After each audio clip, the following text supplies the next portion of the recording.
In 1815, the most powerful man in Europe was put on a ship and sent somewhere so remote, the British government was sure he could never escape. Not an island near France, not even near Europe. We're talking over 1,000 miles from the nearest continent. Napoleon Bonaparte spent the last 6 years of his life here, and he never left. Today, fewer than 5,000 people live on this island. There's a tortoise here older than the United States. And when Britain finally spent hundreds of millions of dollars building an airport here, they discovered planes could barely land. The last place Napoleon ever saw.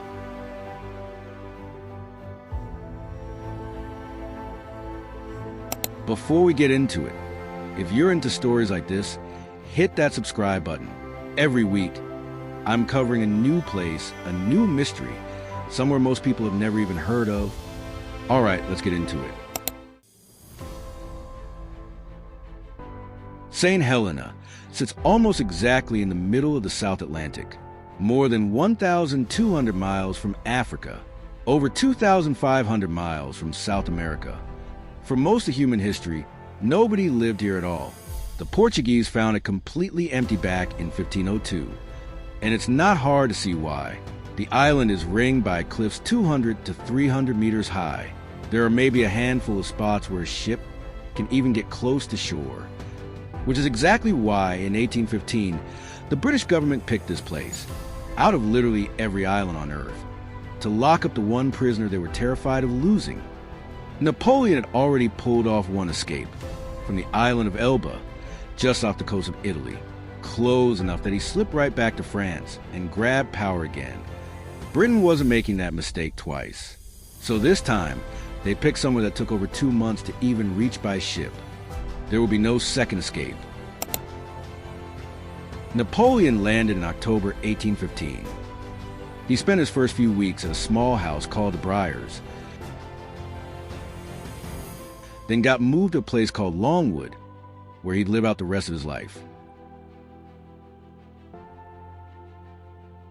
The British governor, Hudson Lowe, wouldn't even call him emperor. His mail got open.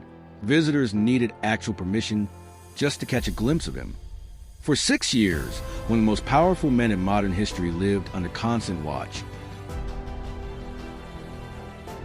On a volcanic rock most of his former subjects couldn't even point on a map.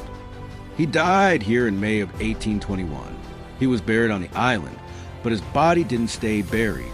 19 years later, France asked for him back, and he got shipped to Paris, where he still rests today. But here's the weird part. France still owns pieces of this island. 2 of Napoleon's old homes are preserved and maintained by the French government right now, sitting on British soil in the middle of the South Atlantic. Tiny chunks of France, permanently exiled in the ocean, just like the guy who used to live there.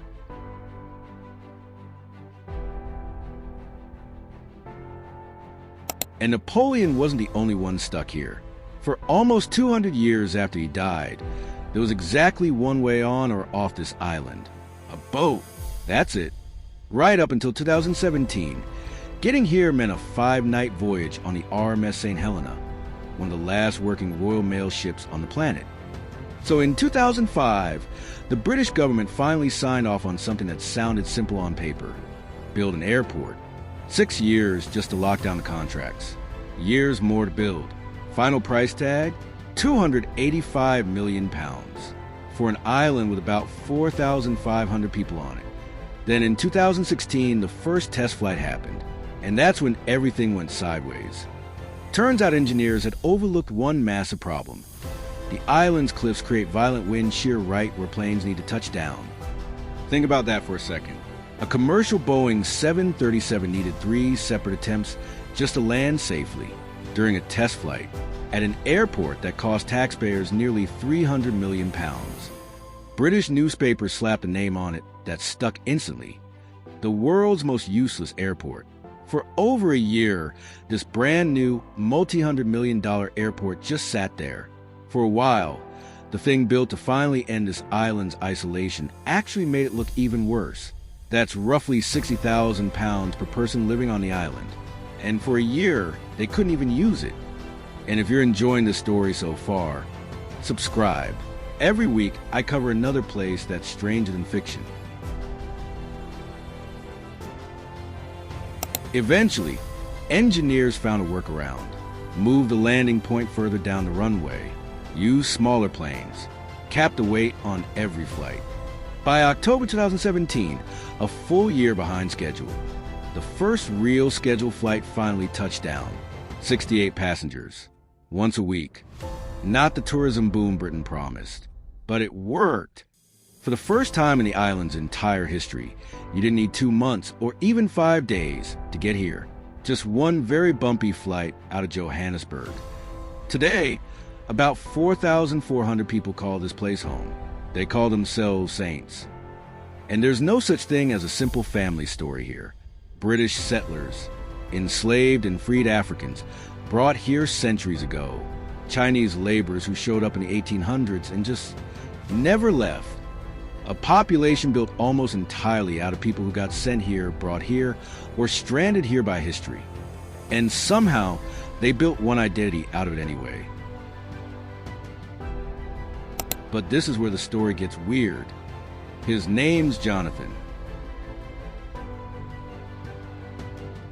He's a Seychelles giant tortoise, living on the grounds of the governor's residence since 1882. He was already a full-grown adult, at least 50 years old, when he showed up here, which means Jonathan was already alive before the American Civil War even started. As of this year, Jonathan is roughly 194 years old. Guinness World Records calls him the oldest known living land animal on Earth. He's lived through the reigns of multiple British monarchs. He's blind now, lost his sense of smell, but his caretakers say his hearing's still sharp and he's very much alive. There's a creature on this island, right now, who is already an adult before the telephone existed, before the light bulb, before cars. Just sitting quietly on the same patch of grass, while entire empires rose and fell around him. Here's the pattern running through this whole story. This island held the most powerful man in Europe, and it didn't need walls or guards to do it, just distance. 200 years later, Britain spent close to £300 million trying to finally break that same isolation. And the exact same cliffs that trapped Napoleon nearly took the whole project down with him. The British picked Saint Helena because they figured nobody could ever escape it. 200 years later, the island's still doing the exact same thing. Holding on to people. Not with guards. Not with prison walls. Just with distance. And somehow that's been enough. Napoleon ended up here because he didn't have a choice. Most of the island's first residents didn't get one either. But somewhere across 200 years, this stopped being just a place people got sent to. It became home. And that changed everything. Napoleon once ruled most of Europe, and he still couldn't find a way off his rock. Maybe that's the real takeaway here. Some places don't get remembered for who conquered them. They get remembered for who they refuse to let go. If you like this one, make sure you're subscribed. New mysteries, new remote places every single week. Like it, comment, share it. It genuinely helps.